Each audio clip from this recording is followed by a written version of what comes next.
Welcome to Popcorn Psychology, the podcast where we watch blockbuster movies and psychoanalyze them. My name is Brittany Brownfield, and I'm a child therapist, and I'm joined by... Ben Stover, individual therapist. Hannah Espinoza-Rimas, marriage and family therapist. We're all licensed clinical professional counselors, also known as therapists, who practice out of the Ardent Counseling Center in Chicago. Even though we are licensed mental health professionals, this podcast is purely for entertainment purposes and to fulfill our love of dissecting pop culture in all forms. And today we're going to be finally doing our second installment of Harry Potter. More specifically, we're going to be touching upon the movies 5 and 6, so Order of the Phoenix and Half-Blood Prince. Just due to the nature of both movies, the 6 Half-Blood Prince is a lot more of like teen growing up drama, romance, which is good, and I think I like the levity of it. There's just not much meat there for us to dissect, so we're definitely going to be very fifth movie heavy in this episode, so just a disclaimer. Right, because the sixth movie cut out a lot of stuff from the book on Snape that would have been interesting for our podcast purposes, so maybe at a later time we can reread that book and talk about it, but for this podcast, there isn't a ton of the emotional weight in the Half-Blood Prince. They essentially cut all the Half-Blood Prince out of the movie, so... Yeah, for or sure. jammed it into the last 15 minutes. I'm the Half-Blood Prince! No, then! You're like, of course you are. Yeah, anyway. right? Yeah, but right? So, good job, director. So the themes we're going to be discussing today is Harry Potter's trauma, as shown in the fifth movie. Kind of, he really locks into a more like post-traumatic stress disorder state. Absolutely. Based on the impact of the fourth movie. Absolutely. And we'll be also touching a little bit upon Luna Lovegood in terms of that story with him. Then we'll be discussing, because we couldn't not, Umbridge, and also her relationship with Fudge, and then we'll be talking about personality disorders in terms of her. And then really what we'll be touching upon with movie 6 is Draco's trauma, because that's really the most meaty part of that movie in terms of mental health, and also how Bellatrix plays a role in that as well. And then, of course, treatment and our final thoughts. So... we'll just jump into it. So the fifth movie, I think the biggest part of it is Harry Potter's trauma, and his PTSD symptoms. That's I think the biggest driving theme of that movie. Yeah, I think that they do a lot. It feels like the way that the movie is set up, that it's set up to show you the symptoms that he's experiencing. I mean, like with his mood stuff that he has going on, where he's kind of short with everyone, he's angry, he feels isolated, he's a little bit hypervigilant, he's having nightmares and visions, and all kinds of different things are happening, so he's not sleeping well, and he is isolating himself. I mean, when that movie opens, Sitting on a swing by himself. Yeah, but that's pretty. I feel like a lot of the movies when they start with him being in like the Muggle world, he's usually pretty alone. Like even in the sixth movie, it opens with him sitting by himself in a coffee shop near the train station. So he's a pretty isolated dude by nature, which probably doesn't. Whoa, sorry, I almost slipped out of my chair. Sorry, apologies. Today has been a day full of errors for us with that. We needed that. We needed something. All right, disregard. Wow, my heart. Anyway, well, Harry and I just share this now, this like trauma. But I think he's by nature very isolated. Well, just because of where he lives and like being in the Muggle world and not really having friends and being isolated by the Dursleys and how they raised him. But I'm sure then he has this more trauma, and then it kind of like two beasts feeding each other. Absolutely. Well, and multiple traumas. Like Harry's got complex trauma at this point. Absolutely. Oh, 100%. Like he already has, as we've touched upon in the first installment of this, the neglect, emotional abuse by the Dursleys, being treated like a servant, basically being treated like a second-class citizen in his own home, constantly told that he's bad and evil and weird and other, and then going to school, the trauma of being bullied by Draco, the isolation with his fame. And Dudley. Yeah. And also the whole other part of him being in the magical world, of not even really knowing about it and having this new experience of being in this place where he is a celebrity. Like people know who he is, and walking back into that, but then also... So everybody knows who he is in that world, and nobody knows who he is in the Muggle world, and having to go back and forth in between those worlds, and also in between those experiences, there's all this different trauma. The trauma of all of the horrible things he's had to go through while he was at school. Right, and then like watching his godfather, the only person that he feels connected to, like the one person who has just looked at Harry as Harry. Like he hasn't. No, he doesn't. We've talked about this. We'll get it. Well, I mean, we can talk. I think the only person that sees Harry as a child is Mrs. Weasley. and everybody else is projecting their own stuff onto Harry Potter, including Sirius Black. He straight up calls him James. He does. During the fight. That dude is projecting like a motherfucker. I think he's projecting that, but like I think he's doing his best, but I don't think it's good. He's that uncle kind of figure that he's had. He's like a family-ish type of figure, I think, but like the way Harry interprets it, like I don't think it's Yes. like it's not Harry necessarily definitely. without issue, but like Harry views him as like the closest thing to family that he has. I think Harry views him Absolutely. as his saving grace. Like, this is my chance to be in a real family. Right. And to have real love, which is a shame that I think he does as he gets older, sees the Weasleys in that viewpoint, but it's a shame that he doesn't glom more of that onto them versus Sirius. Right. And I think like in the movies and like in the books, I think like building on that, I think what happens is that the Weasleys view Harry as their child more than Harry views them as his family. Exactly. I think that's exactly right. But I think it's partially because I think Harry has those barriers up of not really feeling connected to anyone, and then anyone he does get connected to dies. Well, and I also wonder if it's one of those things where he's already been integrated into a family that he wasn't born into, and it went really badly. So the idea of also thinking that he could go into the Weasleys, which is already an established family, and be accepted might feel too much of a reach. But Sirius is a lone wolf, and so it's like we could create our own family together. Absolutely. From scratch. And I wonder if that'd be a very like subconscious barrier that he wouldn't probably even be realizing he's thinking. But I wouldn't be surprised if the trauma of his experience with the Dursleys impacts his ability to be fully vulnerable and hopeful with the Weasleys. And also, just logistically, they're a pretty strapped family because they have a bajillion kids and they have that weird house that's like stitched together. And so it also might just feel like, well, Sirius is by himself. He has a lot of resources, and it just is more realistic that he could take me in and take care of me. Whereas the Weasleys just have a lot of maybe like socioeconomic barriers that would keep them from taking me in. Absolutely. Even though I'm sure they would if like something horrible happened, which it kind of does. Like as soon as there's nowhere else for Harry to go, they do take him in until their house burns down. Yeah, and if they absolutely do. And I think with like Harry and Sirius, like the relationship is so strong also because like Sirius represents the last thing that knew his parents. Like that's very true. I mean, like it's absolutely true that Lupin knew that, but Lupin is kind of unattainable. We were talking about how we really wish that Lupin, I think I said it, we both kind of said it, is I wish Lupin was his godfather. Because Lupin throughout the movies shows a lot more emotional intelligence, a lot more maturity. He's a lot less impulsive. He has this stuff going on, obviously, with being a werewolf, but he's way more steady. Like, there is a point where like Harry's popping off, and Lupin's like, take a beat, take a breath. Sirius is pretty that hardcore. Reckless. Yeah. The way that he comes to him in the fire, the way that he comes to him when he's leaving the train station to go to school and he gives him that note. Like, yeah, that's awesome that he does those things and it's another way for him to be connected.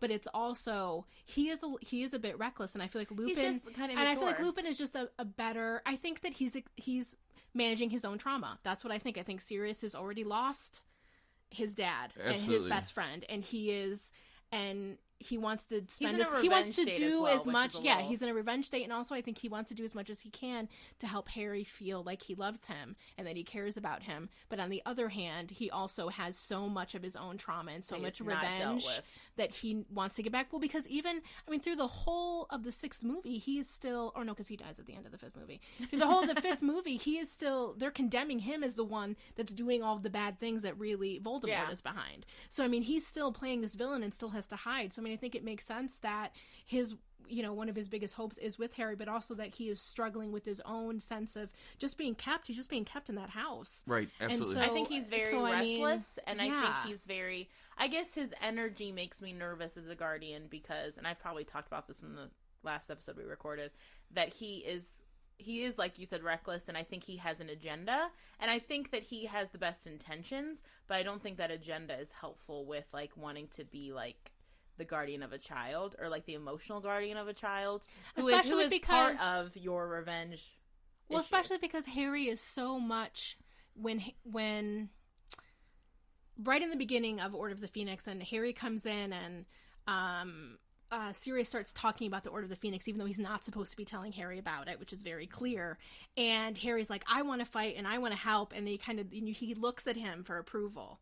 Like in that moment, it's like, fuck, like it's one of those things where I just don't know if it would be helpful for Harry to kind of have somebody kind of egging him on almost. Because I think Harry just so much wants, like you said, feels so connected to Sirius, and I think so happy that anybody that he could be blood related to and or who knew his parents right before they died, that he could still be in their life. I think it's so important to him and feels like his lifeline. Well, right, absolutely true. And then, like, Sirius so badly wants Harry to be James. Yeah.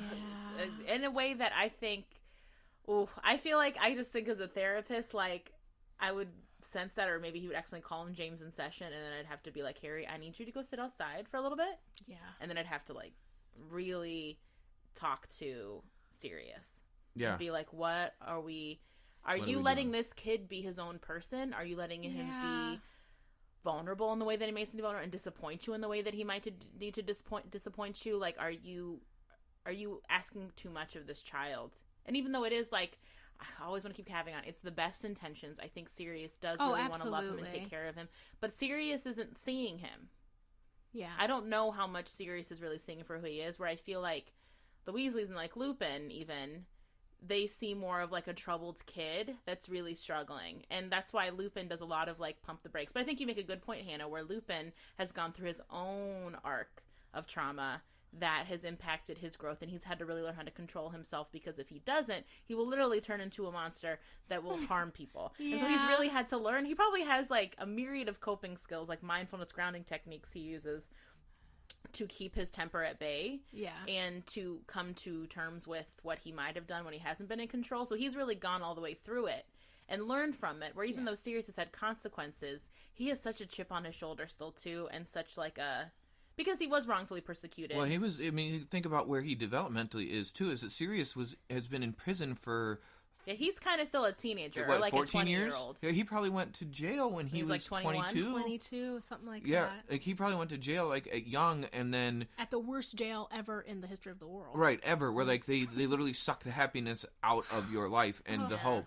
And it's an allegory, at least in the movies, to a Russian gulag, the way they get like the tattoos on Sirius and everything. Like that's what happens in the Russian type prisons, is the prisoners all get lots of tattoos, and they try to do that. But Sirius is probably developmentally still like coming out, like he's still probably 22. He is more like a young, he's more fun, like an reckless adolescent uncle. Yeah, I mean, it's exactly what he is. And I think Harry doesn't need a fun young uncle. He needs a strong father. He does. And mama. I think and one of the things that I want to talk about, like we can talk about this more later, and eventually when we set up a Patreon, we'll be like delving more into this with Harry Potter, because I know some of you have requested us to do the movies individually, and we have a lot on our agenda, but we absolutely have heard that, and we'll do that at some point.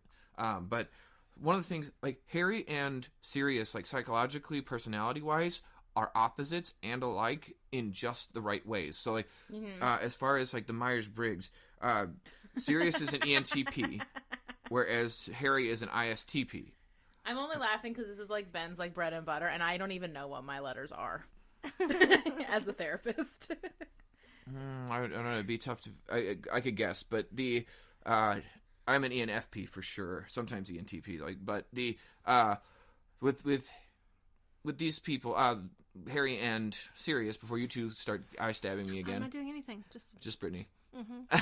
Because I said we'd do the other movies. I saw that. Anyway, where that is alike is that Harry is introverted and sensory, and then thinking and perceiving, whereas Sirius is extroverted and intuitive, and Harry wants to be like that. Like you see, like Harry wants to. He's really trying to meet him where he's at. Well, he wants to get out of his head and like be able to be more present and engaged, but he just keeps getting drawn back into himself. And where he sees Sirius as alike with him with the second two letters, but then also different in the areas where he wants to like be able to engage with the world and be comfortable himself. Because that's one thing with like the ENTP that Sirius is going to be very comfortable engaging with the world and being with himself and being creative and cleverly solving problems in a confident, direct manner, and probably not likely to do things the same way. Whereas Harry is going to want to solve the problem himself in his head and think that he's the only one who can do it, where Sirius is going to be able to be more collaborative and take lead. And those are going to be traits that Harry is going to be drawn to. And I think what's tricky though is sure. that you can tell that stop Harry idolizes the way that Sirius does things, where that's not necessarily the best. This is more what I remember from the books, mostly because I actually listened to another podcast called Harry Potter and the Sacred Text. It's a really beautiful podcast where these two theologians actually like talk about each chapter of Harry Potter books, like as it was a sacred book, like they would with a Bible or a Quran or something. Ooh, that sounds interesting. And so actually it's been like me rereading the books because I'm actually on the 5th book of that podcast, and they talk about how there is a fight between Molly and Sirius in the books where he's like shitting on her, like, well, she's getting on his case of like, you're telling him too much, you don't have good boundaries, he's a child, and Sirius is like, he needs to know what's going on, da da da da. And I think it's a good representation of what we've been talking about, but also I think just Harry just idolizes Sirius so much and thinks that he's the way to solve issues. And I think Sirius doesn't see that enough. Yeah. And I think that's where it's tricky. But that's also the part that if he is emotionally stunted, he's just not there yet with thinking more abstractly or like less egocentric. No, and he's not. And like one of the things with like Sirius's personality type is that he's going to get bored doing things the same way. He's going to like to find his own way to solve the problems, and he's going to get bored, and he's going to think his view is the right way. Which is how he behaves. Which is exactly how he behaves. Especially But that's not grown up. It's not. No. Like, I mean, It can help in a structured setting. Correct. Because you're a very like go-getter or problem solver. But in this situation where there's so much at stake, and also there's so much emotion, like just Harry Potter's emotional being is at stake. Like it's not appropriate. No, He just doesn't seem very flexible. He's not flexible. He's also not mature. Like I think as part of like Sirius is also on like the side of things where he's like, I've seen how shit really goes down, and I wasn't prepared for it, and I wish I was prepared for like how bad the world can get real quick. And I feel like Harry is like people are treating him like a child, but the world is coming at him hard. And I'm inclined to agree with that point of view. Like there's a balance between him and Molly, and where that argument happens. I think like we briefly see that in the movie. Yeah, it's really quick. It happens really quickly. It's really quick, but like, and the other people kind of shaming him, and even Lupin kind of looking at him like, "Come on, bro." But the life has come hard at Harry Potter, and some people still see him like kind of as a child, and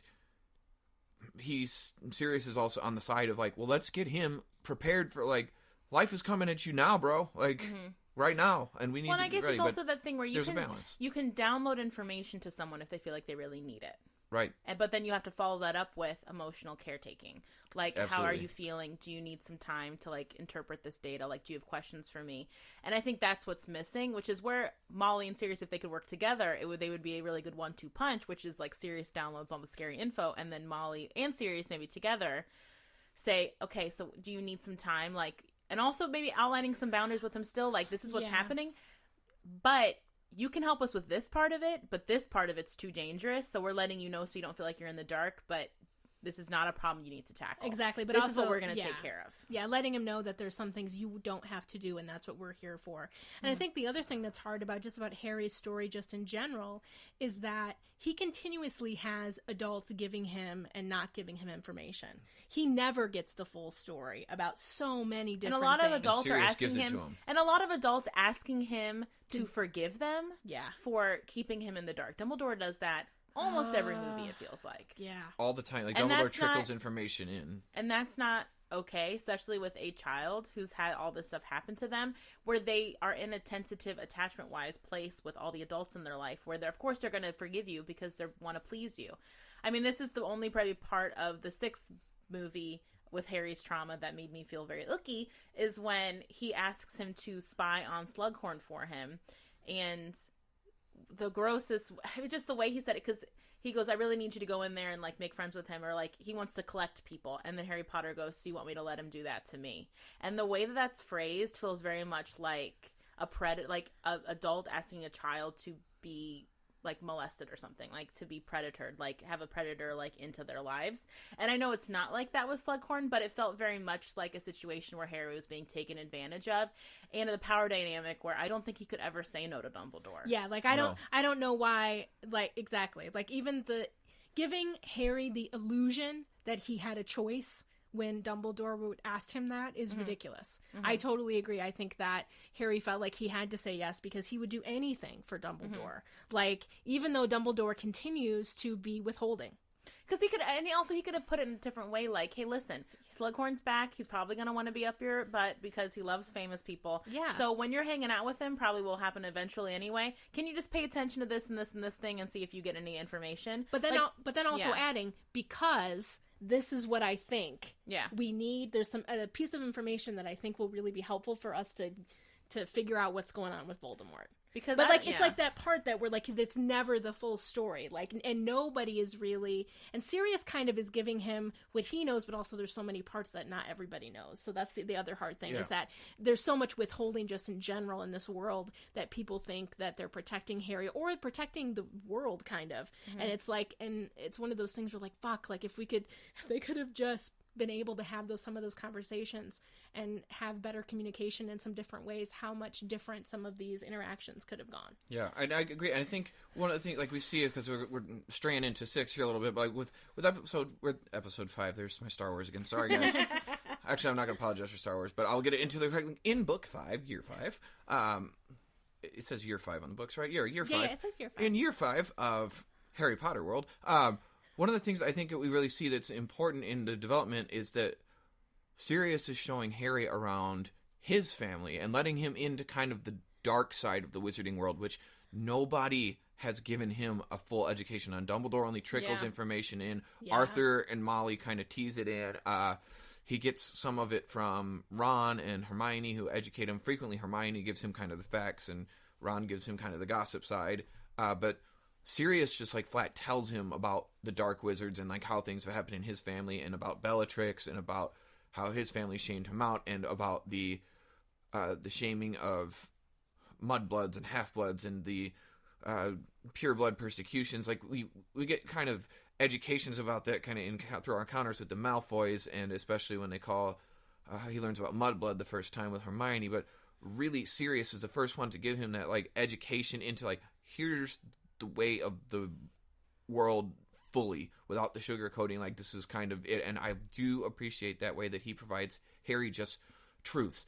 Other times he gets carried away when his inventive engaging extrovert side starts to engage, and he's looking for the attention and looking for ways to engage with the world. That flips it to the dark side. But he does provide Harry with education and guidance that I feel like is very valuable, and the rest of that withholding furthers Harry's trauma because he keeps encountering things that he's not prepared for. Because I keep saying, I think Sirius is doing the best he can. I just don't think it's very wise. He's just not coming from a wise place. No, he's not. But I think he's doing what he thinks is the best for Harry. Because like you said, like based on his own experience, like I wish I would have known more when this happened initially with Voldemort. And so I wish I would have known also. But I think what's hard why boundaries get screwy with people is that you're thinking of it now from your adult brain of wishing what you really wish is you had your adult brain in your 20-year-old body. Yeah. But I wish that all the time. But like the horribleness of youth is that you're never going to have that. And so you're not giving that to younger people by giving them the information. It's not the information that's important. It's that you have the wisdom now to use that information, and you have the emotional maturity to process it. Absolutely. So even if you're downloading all this info into a younger person, that doesn't mean that they can handle it and or that they're going to interpret it correctly. Absolutely. So you need to be conscious of that, and you need to have the insight that it's not just the information you were missing. Right. It's the ability to process that information. So when we have bad boundaries with younger people or like our children or whatever, and we give them too much info, that's why that's not advisable. Exactly. Right. And I think what's a really good example of giving the right amount of information is, talking about Luna and about how it's very clear that she knows what happened to her mom. She says, my mom really liked to experiment. She really liked to do things. And one day she did something that didn't work out and she died, but it happened in front of me. Like, that is somebody who she doesn't need to know why the mom is doing the experiment. She doesn't need to know whatever. Well, all she needs to know is that it was an accident. Her mother didn't mean to have that happen. and that her mom isn't there anymore and that she is sad about it. So the difference between her having the right amount of information in order for her to kind of grieve and move on versus Harry getting these fucking Harry didn't puzzle know anything pieces. about his parents' deaths, really. He didn't even know anything about what really happened when Voldemort was around, except for the fact of what happened in, like, with his immediate family, but not knowing the build-up and what it looked like and how he didn't even know about the magical world. He didn't know about anything. Yeah. He didn't know that the reason why weird things happen. I mean, the amount of information that he has to on a regular basis absorb along with all of his trauma. And his narrative for himself, like if we did narrative, I'm skipping all over the place, but if doing some kind of narrative therapy with him, his story would be so disjointed. Oh yeah. Well, because I think what is hard is that he doesn't have a sounding board to process with. He has his friends, but they're young and they've got their own emotional stuff going on just from being young. But he needs, like, a therapist, or at least, like, maybe Molly Weasley, or someone who just will be his go-to person for any questions he has. And I think what makes Luna also so, in my opinion, so emotionally mature and vulnerable is that in my opinion, she portrays herself as someone who's probably been through therapy, or at least had a father who was very, like, you can always come to me with questions about what happened to your mom, or with feelings about your mom. Like, she's so open and vulnerable. It really seems like that, yeah. Comfortable with her feelings. She's so good with feelings expression, and I think it's such a gift that she's around for Harry. Like, at the very end of, I think, the 5th movie, she's walking around looking for her shoes that and the kids get bullied her, which is horrible. But she's the only person. She puts her little hand out and she says, "I'm sorry to Harry about your godfather," and puts her little hand out and squeezes his hand with her hand.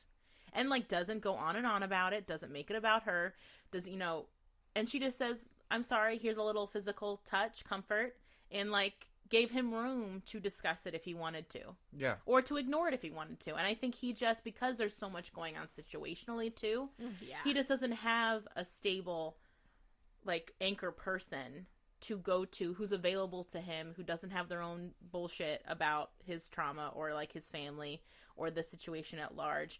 And I think that's the shame of it. And I think that carries into the 6th movie, because when Sirius dies in front of him, the instant how the 6th movie starts is all these flashing lights, people fucking taking pictures of his ass right after his godfather died in front of him. Like, no one is really taking care of this child. It's just all, like, celebrity and story, or he's just, like, a piece of a bigger agenda to multiple people, including Dumbledore to a certain extent with all the Slughorn stuff. Yeah, absolutely. And those pictures are what makes it so everyone believes that Voldemort is in fact back, and now they can believe the both of them. And aligns them both together. Like, it's like emotional prostitution on Harry's part. Like, you know what I mean? It's like he's being used and abused. Well, I think the other part that's really hard about, I know that we've been talking about Harry for a long time, but I think the other thing that's for Harry is that when we talk about having post-traumatic stress disorder, that he is also, because of the story, and because it is a story that's made up in this whole world, that his trauma, it works for him, like the things that being afraid and thinking that someone's going to get hurt, or he's going to get hurt, or his friends are getting, those are all things that are actually happening all the time around him. He definitely is hypervigilance is keyed up, though. Like, I know we've only touched upon it briefly in the beginning, but how he displays really specific PTSD symptoms in the 5th movie specifically is he's very hypervigilant about Draco. And Draco's barely in this movie, and he's like, he has a whole story about Draco. He's like going after him. Yep. He's so edgy. He starts, like, Draco, like, I think does the typical, like, "Hey, Bonner," at the beginning of the school year, like he always does. But this time Harry, like, tries to fight him. Like, Harry's so edgy and irritable. He puts his wand up to Dudley's throat. Like, that edginess and, like, feeling like you have to. But that's also part of hypervigilance, is feeling like I have to be in full attack mode as well, because I need to protect myself. And so there's a lot of more edginess. And then the Dementors attack, and there was a reason why he and that's what's horrible afraid. Too. And that's really hard. That's what I was trying to get at, I guess. When I work with clients where there is realism to their hypervigilance, that does muddy the waters a bit in terms of helping them work through it, because they might need that hypervigilance to get them through some stuff, but they don't need it all the time. So how do we learn to differentiate between when we need it and when we don't? Right. And who's still in danger? Because Voldemort is still alive. He's still there. He's still very much in danger all the time. And I think the part of what's tricky, though, is how you would help rein in the hypervigilant at his age is like I said in the beginning, like having adults in his life that are like, this you don't need to worry about. You can put your hypervigilance to bed about this particular thing. And then this part you can kind of help yourself with. And so having those boundaries about what you need to worry about, what you don't need to worry about. Especially in a situation like this, what we were saying, where there are real threats that keep happening. And I think they also, in this movie, the typical thing of nightmares, he's having flashbacks, he's having very clear nightmares about Cedric and the death and Voldemort, which is very typical of PTSD. And the sweats and waking up like afraid and feeling like he's isolated, he's showing signs of depression, of anger. But he's trying to reach out to Hermione and Ron, but they're not allowed to write him letters, which is a fucking shame. Yeah. Oh, yeah. That's so he's trying ridiculous. to not isolate himself as best as he can, but he's being put in a situation where he's being isolated, which is also trash on the part of the adults around this kid. Because Harry thinks that they just don't care, and that's why they're not writing to him. He doesn't know that it's just not safe, Harry. They can't write to you. It isn't because they don't care about it, because they don't want to. It's because Dumbledore told us we couldn't write you. But why the fuck didn't somebody tell Harry that before he went back to the Muggle world? Like, it's one of those things where there's some unnecessary things that the adults do that they put him through that are completely unnecessary for somebody who's experiencing They're giving him too something. much emotional credit because he's still a kid emotionally, and so of course he's going to go to the thought process of my kids don't. 15. I'm probably turning 15 throughout this movie. Yeah. But we've just turned 15. Yeah. No, but like, of course he would see it through the eyes of a kid, which is my friends don't want to talk to me right now. Like, he doesn't have the maturity to like process all the way through. Even if I'd say this, with his trauma and his attachment history, even as an adult, he might go to that place of like, my friends don't want to be my friends anymore. I remember how reading the 5th book and how sad that whole beginning of that story was, and how isolated he was, and how he felt like nobody cared, and that it didn't matter what happened, and nobody was thinking about him, and it was just heartbreaking. Well, and then all that heroism he just showed, and like everything that happened, and then what are they doing? They're hauling him in front of a committee, like a full formal hearing, not a formal, like trial. By himself, and he can't go. Arthur can't go in with him. Right, they're holding him in front of a trial, and to see if they can expel him from Hogwarts, like the only place where he's ever felt safe and at home, and they're trying to take that away from him, and like that just sets Harry up for all sorts of isolation and betrayal feelings. And something that I kind of wanted to say, like, as the character of Luna, something that I just love about her is that she's like such a foil to Harry. Like, Harry's so intense and in his head all the time, and Luna is so much in touch with the world and feelings and like letting things be what they are, not trying to understand and process everything, and just be what you are. And I think it's good that she has her own history, that she's not like a happy-go-lucky girl who everything's kind of worked out and she has 2 parents and da-da-da.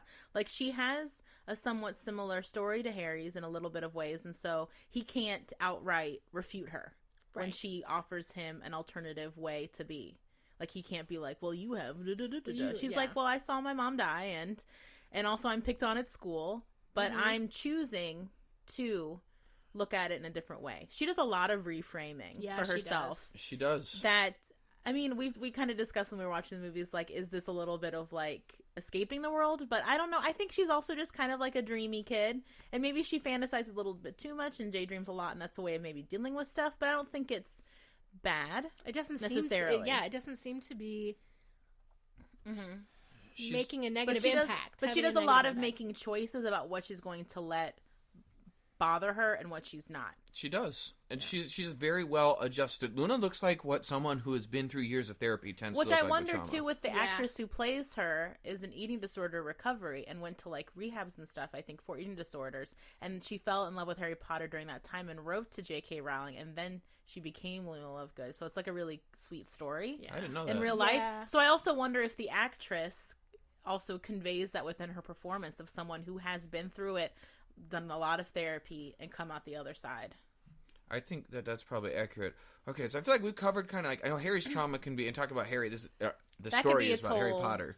3-hour episode. Yeah. But let's move into talking about kind of Umbridge and Fudge, because we started with talking about the trial, but Umbridge is such a fascinating character, and also allegory for a lot of like the conservative movement that kind of started in England around that time frame that she was writing the book, and how like that's kind of come into the world now and how that has an impact. Like, I'll try not to display bias, but like when we analyze Umbridge, she's such a clear allegory for conservatism, but also displays personality disorder traits, which is a psychological podcast we will talk about, and her relationship with Fudge. I think she's also such a good version of like really passive aggressive gaslighting, like where like the way her facial expressions and her tone of voice are discrepant from what she's saying.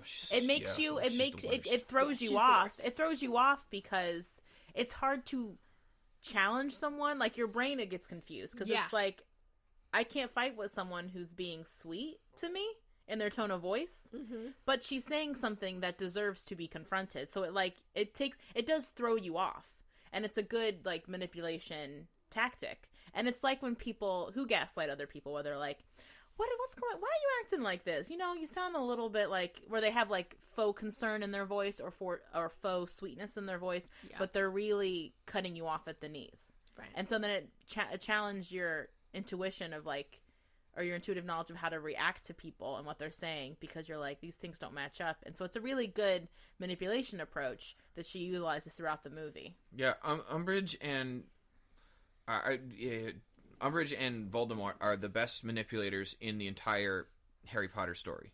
Yes. I mean, they're definitely the most hated villains, I think, in the entire book. Voldemort, obviously. But Umbridge is a very close second. Even manipulating he manipulates everybody. He manipulated Slughorn. I mean, like, he was, 15 years, or probably like 25 years younger than him.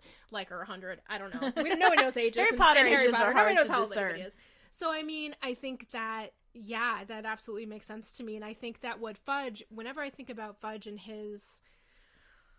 the way that his character is, he's just straight up terrified. Yeah. Terrified and just in 100% He's someone who's in denial. reacting out of fear in a very bad way. The way that he, at the end of the movie, of the fifth movie, the way that he kind of physically, like, jumps when he sees Voldemort, it's like, really? Yeah. Like, how could you truthfully be that surprised that this is who you see in the Ministry of Magic?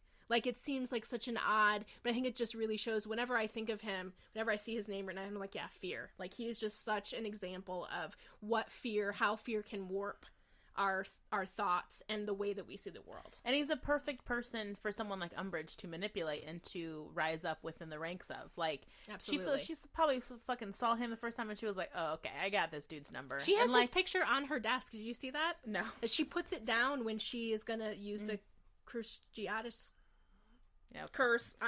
Okay. Whatever. When she goes to use that at the end on Harry, she turns the picture down, and it's Fudge, so that he doesn't have to see her. Like, she's got some. But I think she's really good at because we were talking about when we were watching the movie, like, does she have antisocial personality or narcissistic personality or even like obsessive compulsive personality disorder?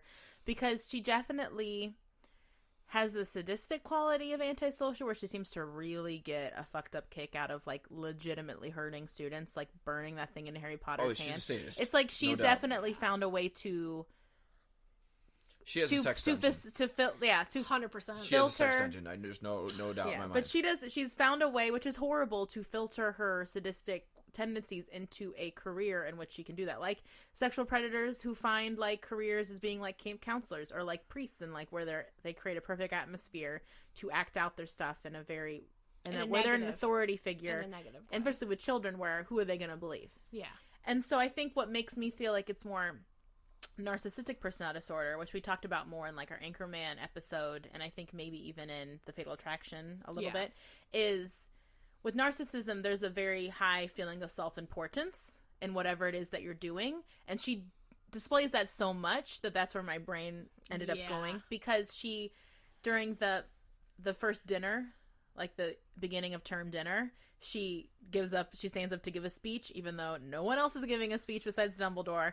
And then she tries to kick Trelawney off of the campus, and that's not her role either. Like, she's trying to assert her dominance in very specific ways throughout the whole movie, because she has to be the top dog, and she's always trying to take it away from Dumbledore in very physical ways. Like, she stands in front of Dumbledore's podium that he stands at when he talks. She's standing directly in front of him. When she has that argument with McGonagall, she steps up on the step physically to like assert her dominance. Like, it's such she's very threatened by anyone who threatens her feelings of superiority and power. Absolutely. I mean, I think that the evidence that we talk about with Umbridge for narcissistic personality disorder is super clear.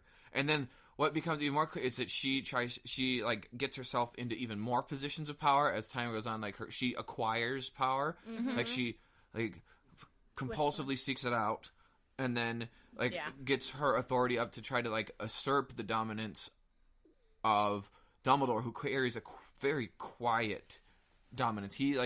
His dominance is through respect and knowledge, whereas she tries to rule which through is fear. kind of the best way to combat someone like her, because she's egging you on to meet you where she's at, and then she can discount you. People like that will try to make you look crazy or hysterical, so then they can discount you. Absolutely, despite that she's really manipulating the whole thing and playing the whole game. And Dumbledore doesn't play her game.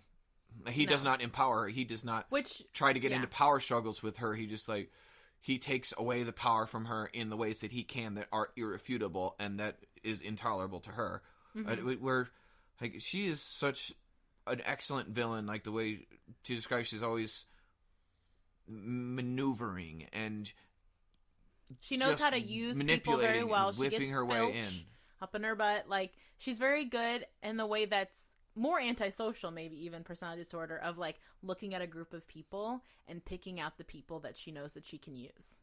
And then trying to expel the people that'll undercut her. Yeah. I think Umbridge in general is she's a very good argument for why we use clusters of personality disorders. True. So that if we aren't sure which differential diagnosis process to do, we can kind of figure out which way. But one of the things that I think is important to discuss is a personality disorder we haven't discussed at all, which is OCPD, obsessive compulsive personality disorder. And when people hear obsessive compulsive disorder, they think about counting and locks and being paranoid and being driven to do certain things, washing hands, or inability to clean things. What OCPD is and where it's different is an OCPD person is likely to be extremely rigid. Mm-hmm. Think of it more like someone who's a perfectionist. But compulsively so. Yes. And when things are not in the perfect order, is not able to tolerate it. Yeah, I can give a quick rundown from the DSM, the Bible. The DSM. So they're preoccupied with details, rules, lists, order, organization, or schedules to the extent that the major point of the activity is lost. Shows perfectionism that interferes with task completion, unable to complete a project because of his or her own overly strictly standards are not met. Something has to be very neat, and I'll start all the way from the beginning if my handwriting's not really neat on a list. It's excessively devoted to work and productivity to the exclusion of leisure activities and friendships, is over-conscientious, scrupulous, and inflexible with matters of morality, ethics, or values. She doesn't fit that one. Well, I guess her own values, though. She fits her own values. She gets everything. Which is the conservative kind of her rules values, and but standards. Not the ethics part, because she's needs the Cruciatus curse. Yeah. Is unable to discard worn out or worthless objects even when they have no sentimental value. Is reluctant to delegate tasks or to work with others unless they submit to exactly his or her way of doing things. Nailed it. Adopts a miserly spending style towards both self and others. I don't think or shows that's true rigidity and stubbornness. But you only need 4 or more. Yeah. Of these standards to meet it. She's definitely more of the rigidity, like you were saying, and having her very strict ideas of rules and her own rules and values and standards that she cannot vary from. And if you try to, she gets really she upset with you. Yeah. And she tries to take you out, or she tries to she isolates you and then attacks you in private. Right. Yeah. Which is what she does with Harry. I mean, he goes against her initially, and he keeps pushing and pushing and pushing, and eventually her body language does match her voice and the mean things that she's saying. And then she's like, you know what, I'll see you after class. And then she gets him to herself, and then she hurts him in any way that she can when she's by herself with him to make sure that he stays down, because she's going to physically hurt him, and that's what she does. And I think a good point, like Ben said, is all these personality disorders are part of cluster B. So they all have traits that are reminiscent of the others. Yep. And with her, I think it's important to establish too, with culture, because she clearly comes from the high society Britain side of things, and a lot of culture in there values prim, proper, put together, self-control, stiff upper lip, right? All those kinds of things, and she is those things perfectly. And we have to remember that this is a British story and not an American story, and where like an American like high society can emulate the British in many ways, but like their culture is different than ours, and the way that she is so close to that puritanical kind of mindset, like where like everything has to be prim and proper, is where it gets like dicey to say like, okay, is this a personality disorder, or is it a cultural thing? Is it how she was raised to be like that? But like, you have to watch her and look at the exacting standards of dress, of appearance, of her office, of the way that the fact things that everything go up. she wears and has is pink, it would be a real red flag. Well, as a therapist, even the first rule that she makes for the kids is you have to be students will be at least 8 inches away from each other. Like, that is not cultural. That is something else. That is like that's specificity. How specific it is, and how like I'm sure she just made up that number, and that's just the number that she feels like is right, or came from whatever boarding school she went to, or something terrifying. But like that. an old maybe school... that's how big the Holy Ghost is. You know how like in Christian things are like, make sure you make room for the Holy Ghost when you're dancing and or hugging. I'm gonna stop because I'm gonna inappropriate range real quick. I think go around it.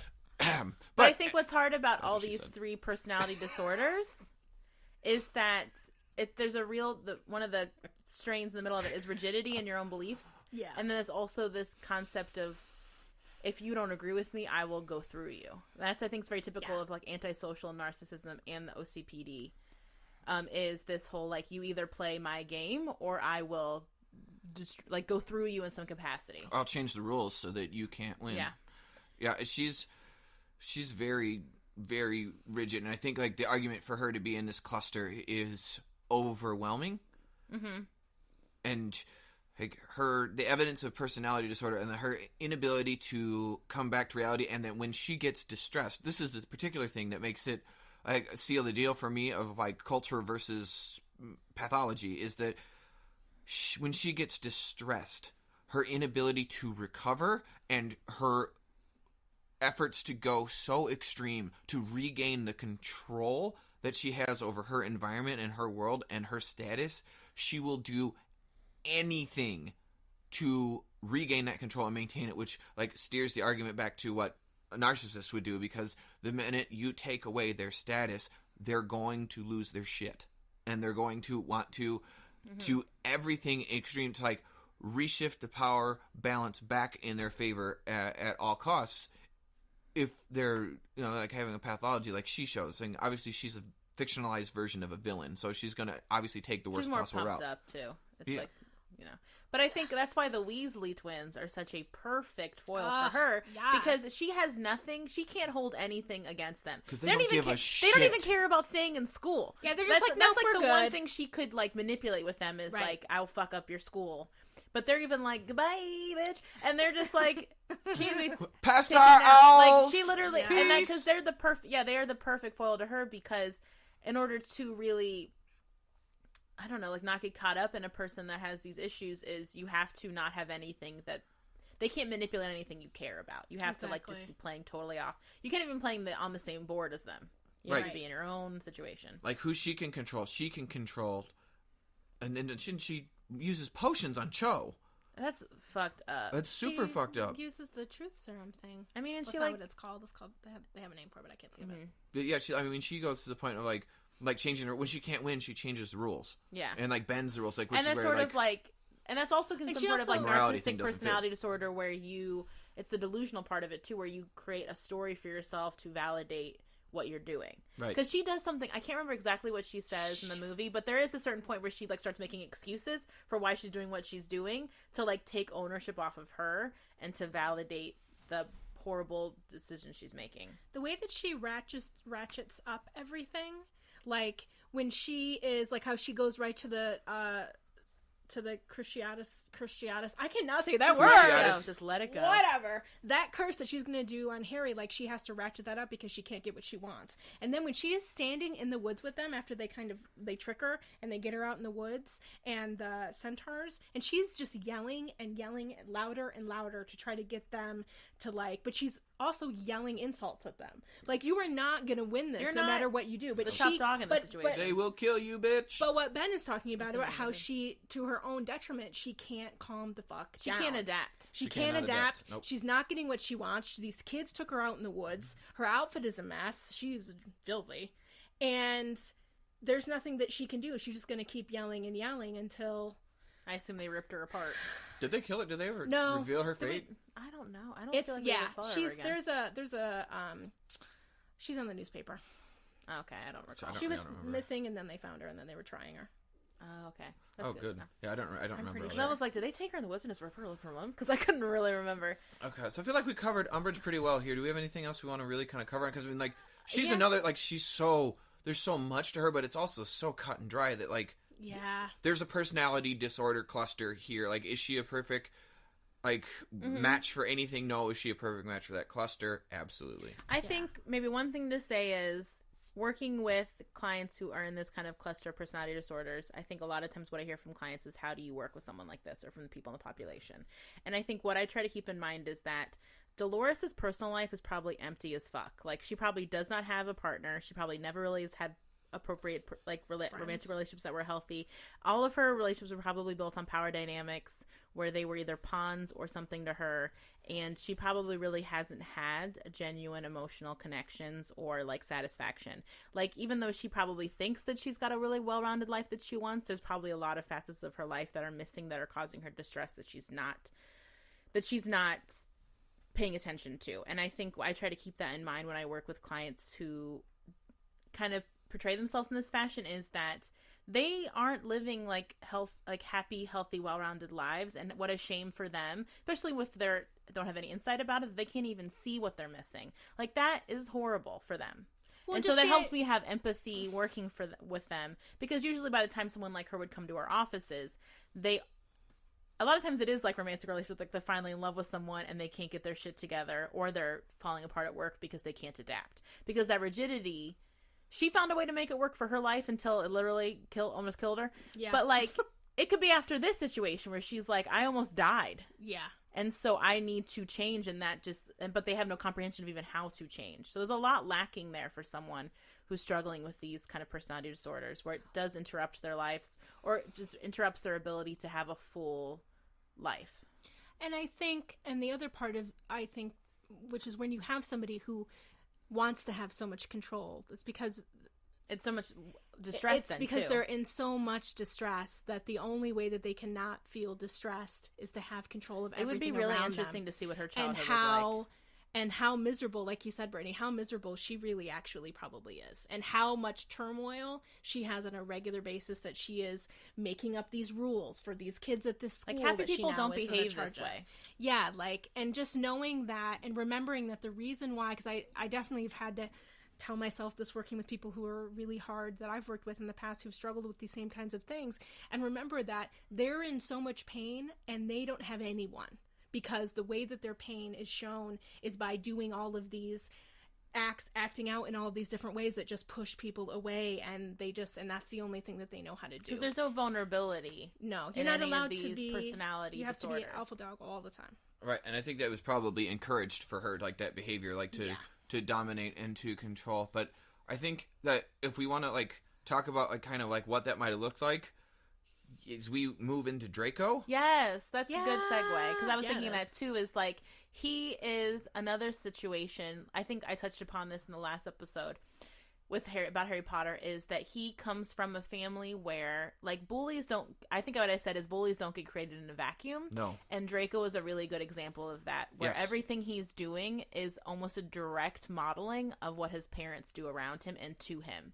Absolutely. And I think the way he does it acting, also the way that Tom Felton acts in this movie and the way that J.K. Rowling wrote him, is they do such a beautiful job of making you have empathy for a character that up to this point you really didn't have any empathy for. No, he's been so incredibly unlikable, and even, like, you can see little bits of it. Like, she did a great job of, like, slow dripping, like, the Malfoy family dynamic as they... Absolutely. Yeah, like, you don't even see it till, like, the second book, and then it's still, like, in these little vignettes, kind of. Right, as the more they introduce Lucius, like, the more you see...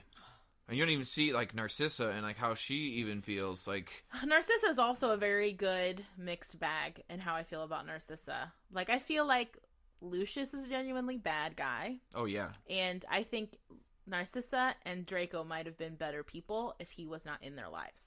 I agree. Yeah.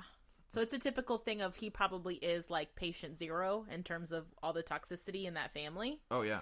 And then he just pumps up that within Narcissa and within Draco. But also, if you're naming your kid Narcissa, like, there's already stuff going on there within that family. Well, she's a She's black, a little isn't strange, she? right? Well, Bellatrix is her sister, right? Bellatrix is... She keeps calling her Sissy. Yeah, in the it's second. Sissy. Yeah, in they're the sisters. Yeah, sixth. but Narcissa and they're Bellatrix. part of the Black Tree, because... Yeah, Yeah, and that's a Bellatrix. toxic ass family. Yeah. Yeah, obviously. And so we know enough about that, even, like, their house elf. Yeah, Who's creature.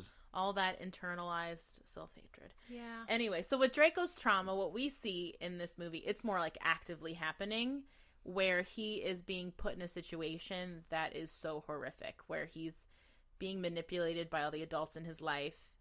He has no sense of autonomy. It's that thing of where you feel like you have to go along. It's the horrible kind of trauma where you're being made complicit in maybe the abuse that's happening in your household.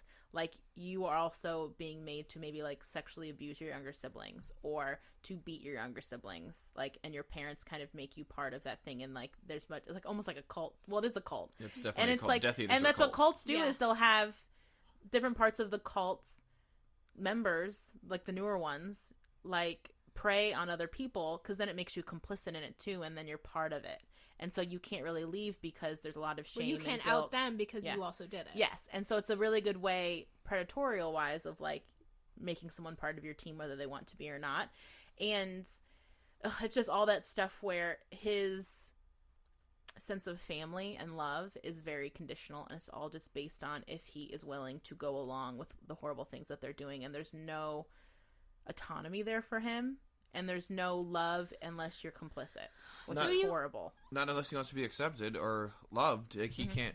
And then to fit into this culture that's been thrust upon him as the right way, this, like, pure blood Voldemort's Death Eater message of... It's like a little Nazi youth. Like, I'm sure all those kids Oh, yeah. that joined Hitler Youth weren't like, I hate Jews. They were just part of, like, wanting to please their parents or wanting to get along to go along, which isn't good, but also you can find empathy there.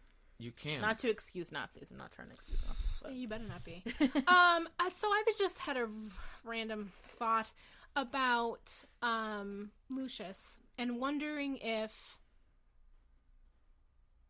I mean, clearly he's still a bad guy, right? Like, he's a bad dude regardless. But I wonder if, because this is 13 years have gone by, right? Before Voldemort comes back, and then they think that it's kind of over.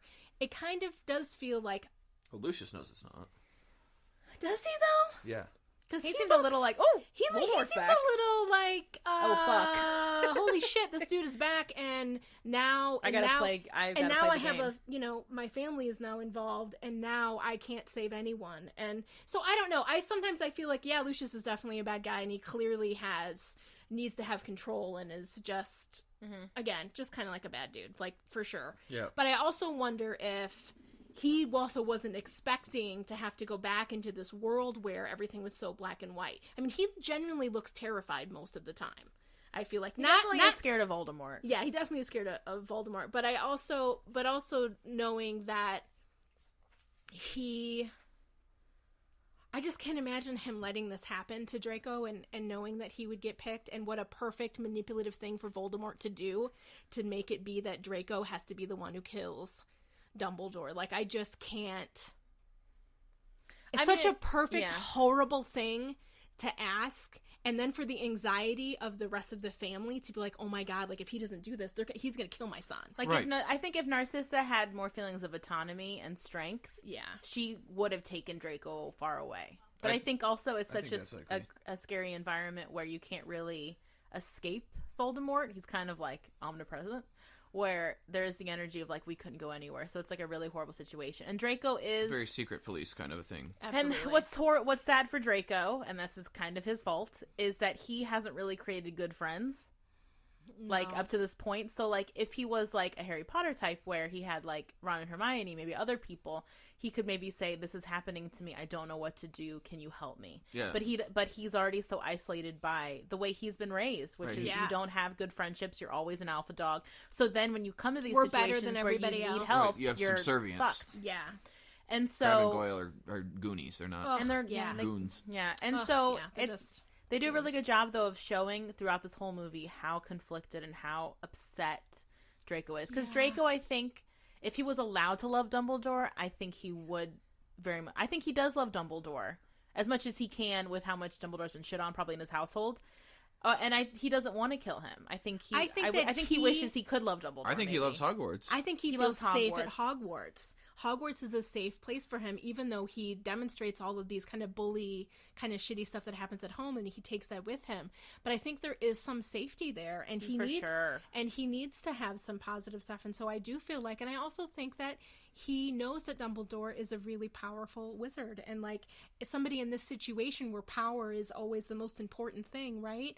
He would have to have some esteem for Dumbledore just based on that alone. Right. And then when we look at Draco, like especially how this movie goes, like we talked a lot about kind of how his family, but like you look at Draco and you see like the pain on his face. He's like doing something he doesn't want to do. He's like nauseous. He's going through trauma where he goes to the bathroom and he like takes his sweater off because he's like fucking sweating, and he looks like he's gonna puke. He's like suffocating. He is in such a state of distress, and I think what's so horrible for him is that Harry is in a place where obviously Harry can't be emotionally vulnerable to him because Harry is very hypervigilant around Draco, and it's just kind of come to a head, and they've always been in contention. But I always think in that bathroom scene where Draco's so upset, it was such a shame that Harry.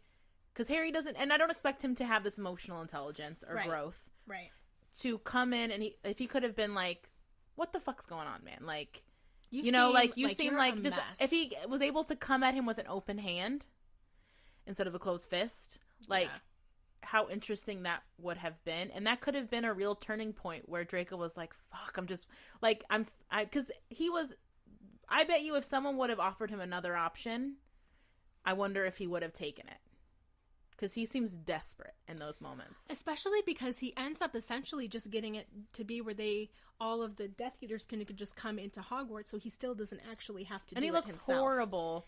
When they're destroying his school, you can just, like you said, he loves Hogwarts. I think he just is like, he looks like he wants to fucking throw up the whole time. And the other way that I think they show him as, I thought of this last night when we were watching it, that when he's in that suit, like how grown up, like they're trying to make him look, and like he's in a suit, and like, and it's all black, and it's very dramatic, and his hair looks more white than usual, which seems weird, but just how he has to kind of take this stance, and how he's trying to do it in such a physical way, because I think his heart just isn't in it. I mean, it's not, and you can see the hesitation in him, and like, the empathy for the bird that he kills, and like not like what I think stood out to me the most, like with thinking about how Draco is traumatized, there's two things.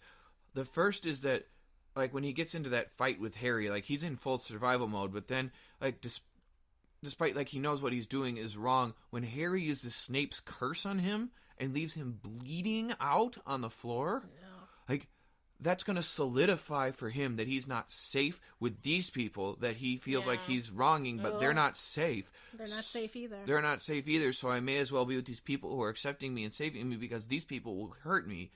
And I get that, and this is also where I got really upset with Dumbledore and Snape, is they are allowing this child, because Draco, in my mind, is still a child, to be used and manipulated, and they're not helping him either. Like, they wait until the last moment, until he's fucking crying in front of Dumbledore with that wand, of, like, then Dumbledore's like, come on, dude, I know you don't want to do it. But there was, like, 1,000 steps before that, because they were using this kid in a bigger game. And I get that, because we were kind of saying how maybe Dumbledore, it's almost like he's the general of an army, and you gotta make, you gotta sacrifice some of your young soldiers to get the bigger, to win the bigger battle. Right. But it's hard seeing that happen in real time with characters we know, and recognizing that there's so many ways they could have helped Draco. I was going to say, there's so many different ways the story could have gone instead of...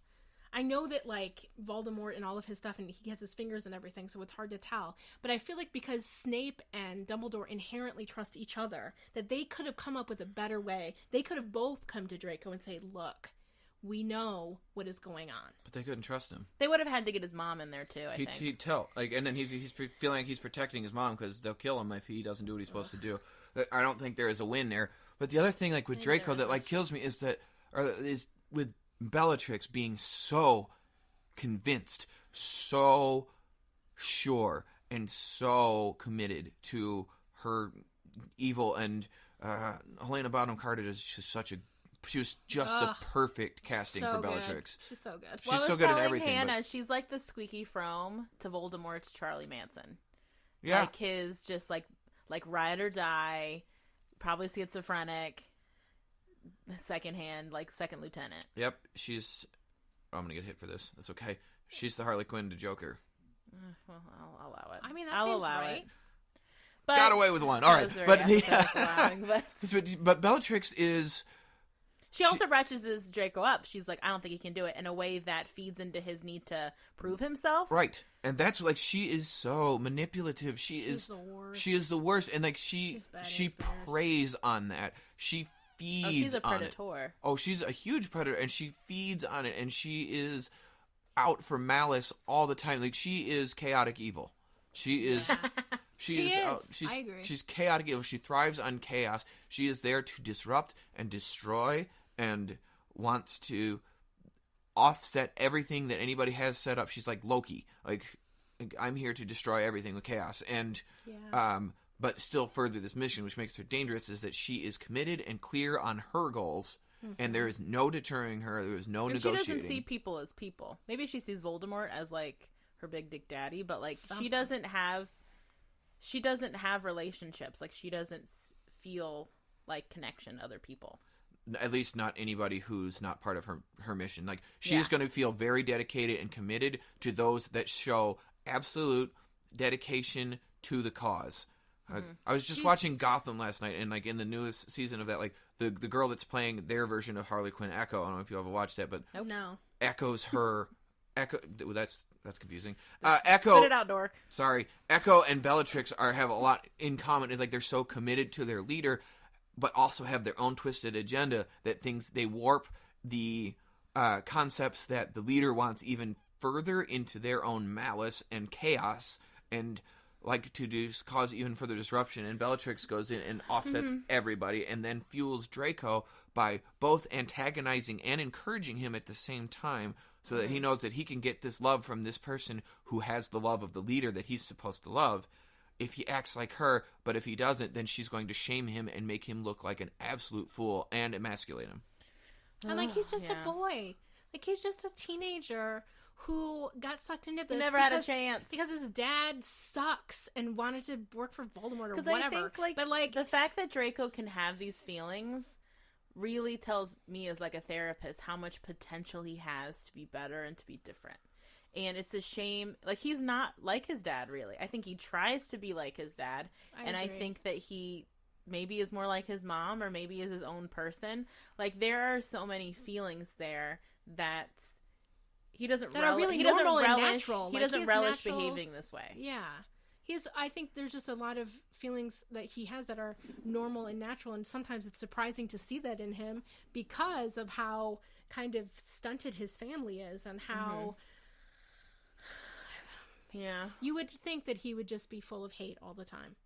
Or that he'd be like, yes, I finally have a reason to fucking go to do something what I really want bad at school, and that gives me a reason to like hurt animals and to hurt people. Yeah. And but really, it's like, I don't want to do this. I feel Hogwarts. Like if he could be friends with Harry Potter, I wonder if he would be, or be part of his gang. He would. He tried to get to be friends with Harry. That's true in the beginning. In the very first time. I mean, it came from a very like status place, but I think But when he shamed Ron, then Harry rejected him. Yeah, but I do feel like he would be Harry's friend and Hermione's friend and all them if he felt like he could be. But he's already like, well, it's that horrible situation I feel like a lot of people get in, where they think that they're beyond the point of saving, like they've dug themselves too deep. But you can't really dig yourself too deep. Like, if you have the right person that like extend a hand towards you, like, you can get out of that hole. Like, you can there's always redemption if you choose it. And but he's also just way too young and surrounded by too many bad people that are too much older than him to get help. And in a huge story, in a huge, massive movement and war that he can't, I mean, as much as I would like to say that the 13-year-old son of the guy could help, this is a moving thing that is happening, and he's a part of it. And what's a shame? There's not a way for him to get away from it. No. I feel like Draco would have had to have like fallen in love with like someone at school that was like a good kid, and maybe that would have helped like pull him out. Given him space, at least, to consider a different option. Or feeling love in a different way. Space. Yeah, he doesn't have any space to make other decisions. Yeah. No, he doesn't. Sure, plenty of people have written fan fiction going in that direction. Sweet. But maybe Lavender would be good for Draco. Oh no, she's too much, dude. She's got her own craziness. Maybe yeah. I mean, like, he doesn't deserve Luna, but that would be interesting. He doesn't deserve Luna. Okay, I don't know about that. She's my fave. I know, but she is. them being interactions would have been interesting. I'm pretty sure he probably would have made fun of her and write her off, but then like later on at night, like sitting in his bed, would have been like, she was right about, like, I do wish I had feelings, and maybe, like, I think he would have narrated on later, but I think in the moment he'd been like, called her Looney Luna or whatever the hell they call her, and like maybe even like hit her. Yeah. In some capacity, but I wouldn't put it past him. Yeah. He was mean. Yeah. So what about treatment for these characters? Like, who do we want to look at? I mean, well, I think one thing we haven't touched upon yet, which we really talked about when we were watching them, is Dumbledore's army. And but I'm saying this in terms of treatment. Yeah. So I think Dumbledore's army is a good example of peer mentoring, and I think Hannah said group therapy when we were watching it, because it really allowed Harry to feel in control and empowered in his situation, and also to have the support of his friends and to feel like he had a project or something to offer, something to put his focus and his energy into that made him feel empowered. And what a beautiful thing that was created. Because even though it is like they're training to fight, it feels like there's so much camaraderie and like love and support within that group that even if they weren't like training to fight, it's like they're all just looking for a way to comfort each other and to help each other and to feel like part of a group. And I think that's something he's always struggled with, which is finding his place. And so I think kind of creating this like little pseudo family, which is why peer mentoring is so powerful. When I say peer mentoring, it's just like, it's like same age faux counseling where they sort of help each other. And I used to do it a lot with little kids I worked with, like little 8-9-year-olds I used to work with in a partial hospital program, is the kids who'd been there longer, who were really like got their bearings in terms of their confidence using coping skills and stuff. When a younger or like newer kid was really struggling, I would say, hey, I'll make up a name. Hey, Sam, could you go out there and talk to Brandon? He's having a really hard time. And what that also does is you're conveying to a child, I really like believe in you, and like I really am proud of you, and I really think that you know what you're doing. And that feeling of empowerment that you put in a child in that moment is so like such a subconscious encourager, and really makes this kid then take ownership of like that part of their identity that like knows how to use coping skills and can be a good role model, and that it also helps them incorporate their skills and use them moving forward, and then feel part of a little group where in a positive fashion. And I think that part, to see Harry blossom in that part of the movie where he's doing that and saying really insightful things like every great wizard started out as a student. And like the way he's able to like sort of use his leadership skills in an age appropriate way was very nice, because I think that's really where he was struggling, is I can't be part of the Order of Phoenix. I can't like kick it with Sirius and like really go to town and stuff.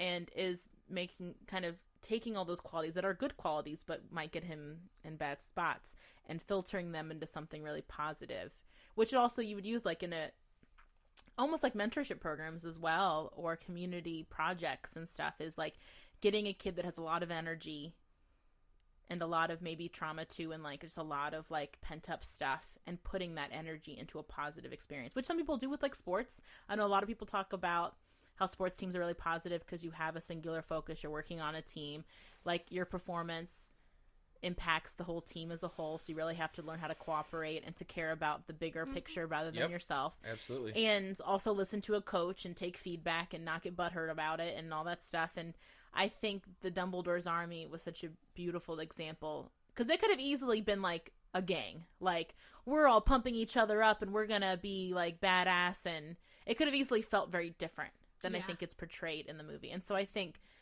that was really good treatment that the movie showed, like I think probably without realizing it, for someone in Harry's spot, where, because part of trauma when you're coming down from it, especially in a situation like Harry where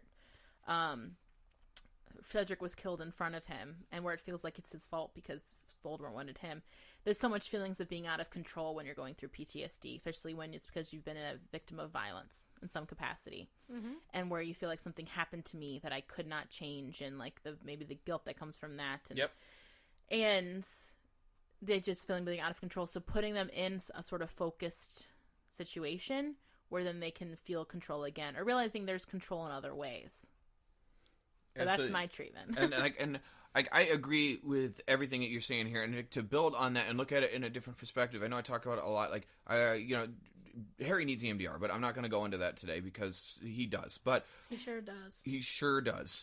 Like all those images that we see in those nightmares, EMDR would be perfect for treating that kind of stuff. Like just process through like the graveyard scene. The graveyard, watching Sirius like go into kind of spectral form, being like the snake that attacks. I mean, Arthur, like. I mean, anyway. Like, I can't even go into the fantastical trauma of, like, being infiltrated in your mind by a bad person. Yeah. Like, that's like molestation. That's a violation of your mind and your soul. There's so much, and so much that would be important. But for Harry, I think, like, sticking with where you're going with it, like, but adding a different twist to it is I love the concepts that are presented in existential and logotherapies. Like, logo is a branch of the existential therapy. And what we see with Harry is that Harry is so lost and doesn't know who he is or how he fits when that status he has earned over the last 4 years of like the Seeker and like doing well and the hero is taken so quickly away when everyone thinks he is lying, and Fudge and Umbridge accuse him of lying and no one supports him. And you see in his house that his status is taken away from him and he doesn't even know who he is anymore because his whole thing, he went from the boy under the stairs to the boy who lived to now the boy who lied. Yeah.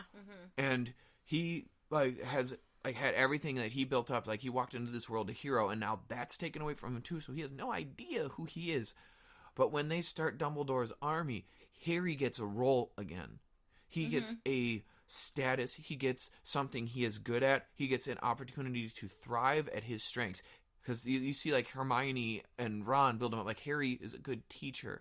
Harry is been through this. Harry can do this. Harry can teach you what Umbridge is not teaching you because her neoconservatism is taking you to, like, back to books that were clearly written in, like, a generation ago and not learning spells because why would students need to learn spells despite the fact that monsters keep infiltrating this fucking school? Right? Like troll in the dungeon! Like, dude, it's been happening. Like, we're not just, like, pretending, like, oh, what if this happened? Like, no, it is happening. It's already happened. Right. Well, anyway. Like, trolls and all kinds of stuff happening.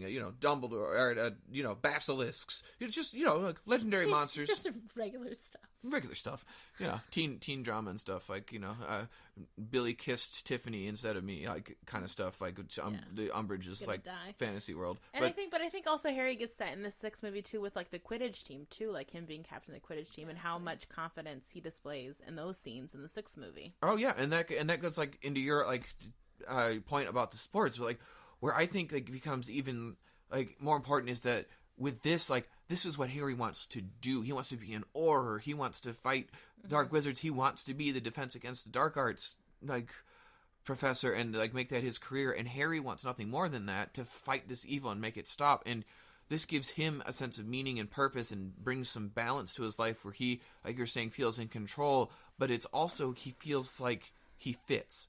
And when you're dealing with someone who's dealt with trauma, they often don't feel like they fit in the world anymore. Because their trauma has made them other, like, that they can't. They're not like anybody else because no one else has experienced what they have. Except Luna, and that scene with the Thestrals is so very good for that. Like, because then they connect in a way, like, Harry's like, what the hell is this scary looking death horse? And I think it's just that thing where he's like, oh, there is another way to be when you have bad things happen to you.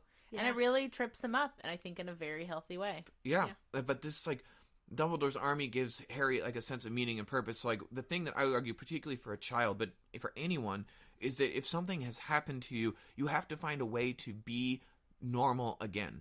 But in your way now, in the new normal. It won't be the way you were normal before. It has to be, how do you normal now? And, like, finding a way to fit into the world with your new set of skills, your new eyesight, your new experience. Like, does that become through speaking to others, through joining a support group, through like engaging in some kind of activity where you're sharing your experience is a strength, as opposed to being like, oh, here's the guy that acts weird or has had to do a real bunch of cool shit, and now like nobody can identify him because he had to grow up at a rate of like 5 times what his peers grew up in a way that maybe some never will. Harry, like, getting a chance to be in that role again and connect to other people in a way that is positive, and he gets to be a role model, is such an enormous boost to his psychological well-being that I think for any type of treatment thing, getting Harry involved in something like this, and for Draco too, like getting Draco involved into something where they have to take a role in something that provides some sort of meaning and purpose to their life that isn't them playing somebody else's role, it's them doing their thing in a way that brings meaning to their life. Because I think what's so beautiful, not to cut about Luna one more time, is she's being authentically herself all the time, almost to her detriment. And I think, like, what you just said is, like, Harry's trying to figure out who he should be. Should he be serious? Should he be more like what he thinks his dad might have been? You know, should he be like Dumbledore? And I think Draco the same way. He's trying to be his dad or be someone approximate to his dad. And so it is that thing of, like, figuring out who are you truly and how do you use that and get confidence in being your truest self. Right. And what it becomes a good actualization point, and then I'm going to stop, is that, because Hannah obviously has lots of things to say here, but is that when he's doing the occlumency, I can't say that word, so there's my whatever weird Latin she uses. Occlumency with Snape. When he gets inside Snape's mind, Harry loses something else, which is that concept of his dad as a white knight. Because he saw Dad like being an asshole. Yeah, his dad's serious for probably like fuckboy douchebags. Yeah, we talked about that last night. Probably. Like, they probably But I think that's really genius of J.K. Rowling to make his dad a questionable figure. Which was, and then, like, see, why does Snape project that onto you? So hard. Like, so hard.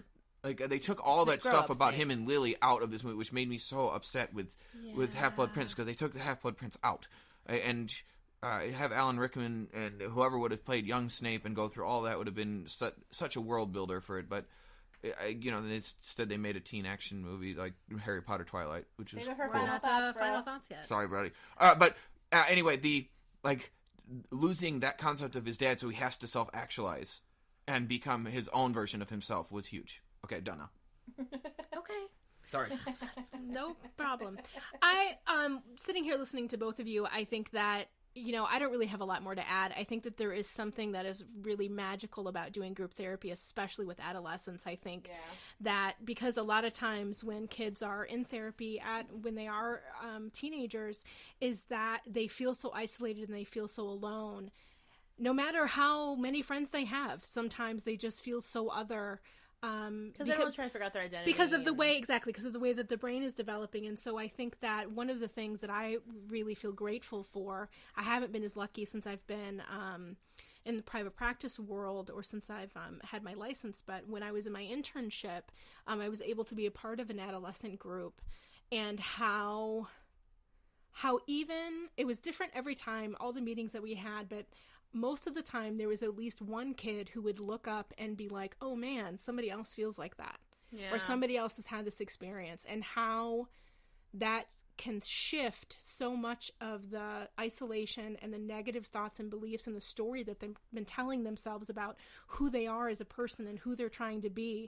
And I think that group therapy with teenagers is just one of the things that I just really wish I get the chance to do again, because I think it's just such a powerful thing that with that certain age group really makes a difference. And really with any age group, I mean, usually group therapy is so many positives in so many different ways, but I really feel like these kids are being attacked at school, much like the children that currently are in school who have to do active shooter drills and try to figure out what to do, and having a room where they can all talk about what that's like and how that's impacting them and how different that is from what their parents' experience has been, and really being able to give them their own space to be able to talk about that, I think is so important.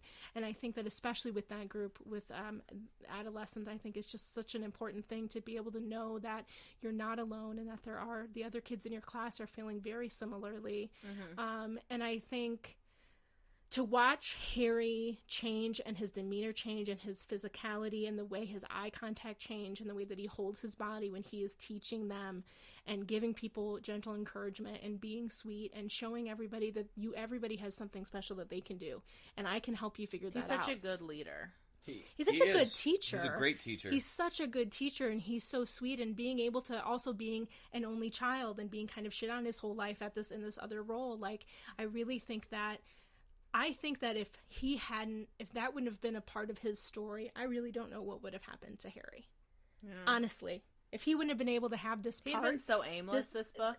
And so angry. And so angry and so destructive. He was popping off like a motherfucker in the beginning of this book. He just would have been so destructive. And so I think I would, I just want to just say that I think group therapy would be, I don't think that we look at it enough. I don't think it's something that's supported the way that it should be in the mental health field. And I think that this is a really good example of how positive it could be. For sure. Yeah. So final thoughts? I mean, I love Luna. I cannot believe she does not come into play until the 5th movie and 5th book. I screamed her name when she appeared on screen. She did. And I really like the 5th book. I think is a really good weighty book. The 6th book is kind of like setting up. I feel like the 6th book and movie does a lot for setting up the final installments of Harry Potter. I do like, though, like I said with the 4th movie when we talked about in the last episode we did on Harry Potter, I do really like how much, even with all this stuff going on, crazy high concept things going on in their lives, they're still allowed to be teenagers every once in a while in these movies and books and like have these really dramatic romances and make a lot of mistakes and get in petty fights with each other and have like shenanigans. And I'm glad that Harry and all of the kids got to have some shenanigans on top of like having these horrible atypical life events. And I'm excited I haven't seen this last movies since they came out, and so I'm excited to move forward and like do our last one as well and get into all that meat. But I'm really happy that, I really like the inclusion of Luna, and I really like the 5th movie. And the 6th movie, it's fun, but it's definitely not as meaty as the other ones. Yeah, I've already said my opinion on it a little bit, but I tend to be good at that. But being a podcaster, I think that's part of the plan, right? Talk about my opinions. Yeah, I think so. And other people seem to listen to us, so thank you all for listening to us and our opinions, even when we're wrong. But that's okay.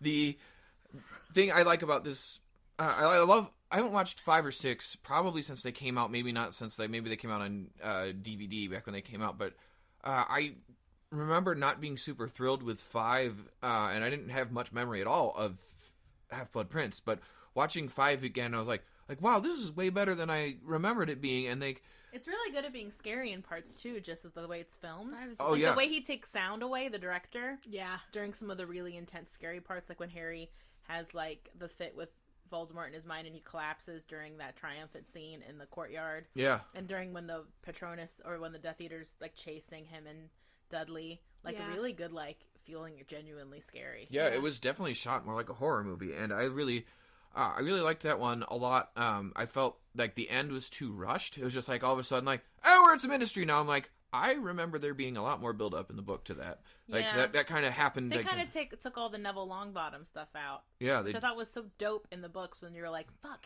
Neville could have been Harry Potter if Voldemort just would have decided. Yeah. Right. Yep. If he would have went to that house. Yeah. Right. And like Neville steps up into like the hero role that he eventually becomes, but like all that happened too fast and too like kind of glossed over. Like, this is a story about Harry, but like it isn't though. It's not just about Harry, but it's I like it a lot. 6th, I feel like they just cut out everything that was Snape, which is really what that book was about, was building Snape's world and learning to understand the tragedy and complexity that is Severus Snape. That he's not just like this Death Eater asshole, and he's not a former Death Eater that only Dumbledore trusted. Like, Snape is actually Dumbledore's closest ally. And he sacrificed everything. And like they just glossed all that right out. Like how Snape was created, how his family treated him, everything was cut right out of it, and they turned it into like a Twilight-esque, like let's talk about their teen love and stuff. Not that bad. I know, I'm gonna catch fire for that one. Yeah. But like, it's not that level, but like they cut out. Save it for your blog, bitch. I will write whatever I want in my verbal blog. and I will say it on this podcast, oh and my you will just God, deal all with right. it. All right, So God. Hannah, final thoughts? No, but I 6 is not a movie I'm going to turn to a lot to watch, but it did make me want to reread the book. Cool. Fiend. Okay. So I've actually probably watched 5 through 8 more than I've watched any of the first ones. So I actually know these movies really well. And I really love Harry Potter. And I think that the 5th movie does such a better job of giving us a better idea of what is going on inside of Harry, which I think the books do so beautifully. And I would definitely suggest, if you have not read the books, you should read the books. Even the audiobooks, the narrator for the audiobooks is really good, Jim Daly. Oh, he's great. It's just great. The really being able to be inside of Harry's head, I feel like really helps me enjoy the movies even more, of really understanding how he feels and the things that he's going through. But I really love these movies. I still cry at all the same parts. I cry when Dumbledore dies. I cry when Harry is experiencing Voldemort taking over his body in front of everyone. And I think it is a bummer that we don't get more of the story about Snape as well, because he is much more of a complex character, and kind of jamming him in at the ends of the movies, as we'll see going forward, is kind of a bummer, because I think he plays such a bigger role in the story of Harry's life than they ever show in the movies. For sure. All right, well, thank you for joining us today. So we will be back for season 2. This for a full swing into season 2 now. You can always find us at popcornpsychology@gmail.com if you want to email any of your thoughts. You can find us on Instagram and Facebook at Popcorn Psychology, and you can find us on Twitter at popcorn_psych. And we will see you next time. Happy listening.